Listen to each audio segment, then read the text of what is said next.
Hey everyone, wanted to chat a little bit about the solution I've come up with for putting our authorization approvals in so that service facilitators can, and Christy, when she's approving these, can better have a handle on what they're approved for and what they're not. Or is it allowed at this time? Is it not? And same for management training. So when you process an authorization, whether it's CCC Plus or DD, when you put that authorization in, faxing it to the MCO, putting it into KeyPro, or submitting it into WHAMS, that's when I want you to do something with the authorization line in Ruby. So Cinderella test, for example.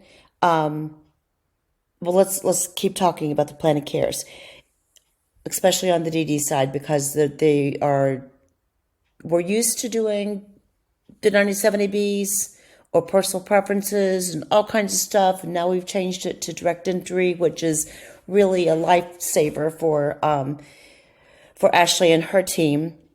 But we still need that 97AB for our files because I never know when we're going to be audited. What quality control looks for is totally different than what a financial audit looks for. So just to keep our bases covered, I want a 97AB filled out and signed for each DD authorization or reauthorization that we do. And that's the service facilitator's responsibility. So in their head, DD and CCC Plus are the same. They do the same for everyone. When we submit to an MCO or KeyPro for a CCC Plus waiver, the process is we go in, we check that 97AB, we then print it to a PDF to place it in the Dropbox file, and from there it's faxed over to the MCO. On the DD side, I want the same process. I want the 97AB printed to a PDF and then placed in their Dropbox file. Now, obviously, you're not going to be using it for your direct entry, but I still want it in there to cover our bases, and so our files will start to be complete because I think that they're a mess right now, but we'll get there. For the authorization, so let's go to Cinderella Test Authorization Submission Info, and she's got some stuff in here, and you can see I was playing around with this, so a lot of this is non-consequential, but let's just get rid of this so it can all be on the same page. So she's got 4 authorizations in here. One for attendant hours that expired on 1/30/124, the respite that expires on 6/30, attendant hours that expire on 4/1/35, and visits for 2/1/24 to 1/30/125, which has been submitted. So when we submit for an MCO, just like we did in Loris, and you're putting those authorizations in just like you did in Loris, put the visits in here, just the same way. And on the DD side, that's what you need to do also. Not wait until it's approved. I want it done when you submit. So when we submit, and there's reasons why, but when we submit for reauthorization in WHAMS, go back, process the 97AB as normal, and put in the visits that they have for that authorization, the visit schedule. Number one being, if we don't have that information here, then it doesn't show up on the portal for review, and then the service facilitator on the fly, they don't know how many hours the individual may have quickly in order to put it on the review properly. So they need an avenue so they can glance to see what that authorization covers and how many hours that they have. So there are many reasons behind all of this, and it all makes a piece of the puzzle, but there's always a reason for everything.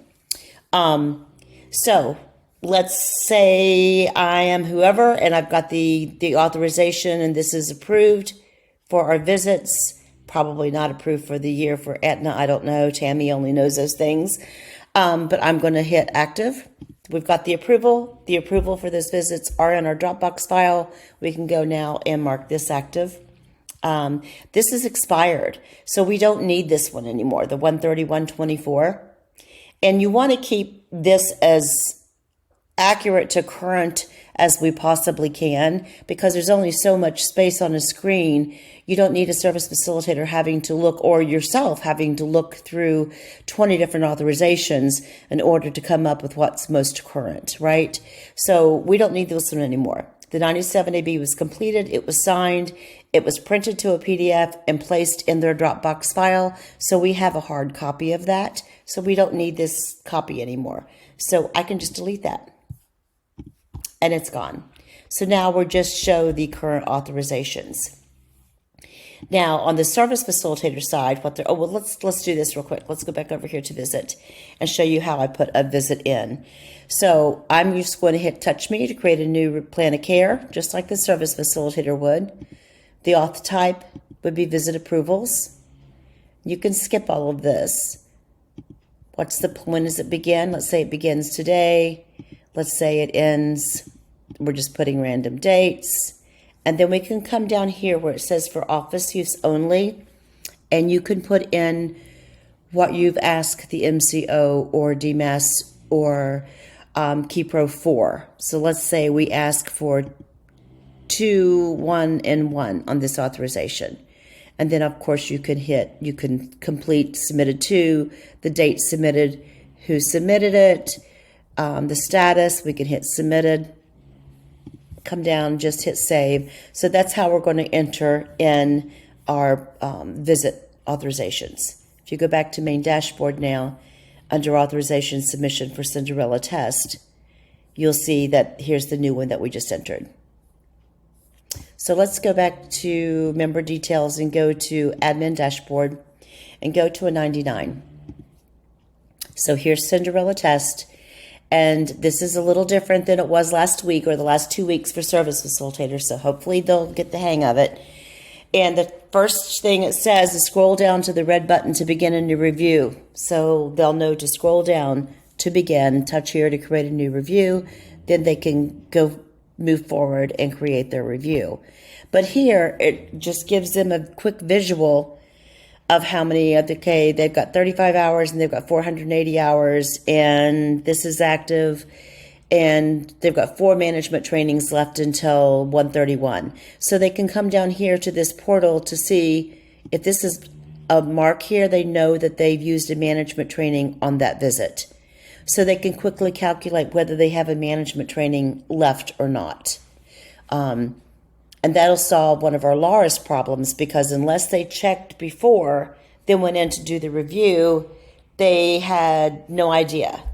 And then they couldn't submit it. They had to go back. They had to save it. They had to go back. They had to check to see if they had a management training left, and if they did or didn't, and then they have to go back in and open the review again. And it was just a lot of time. So here they can just visually quickly see, do quick math, and know whether they've had a management training visit there or not.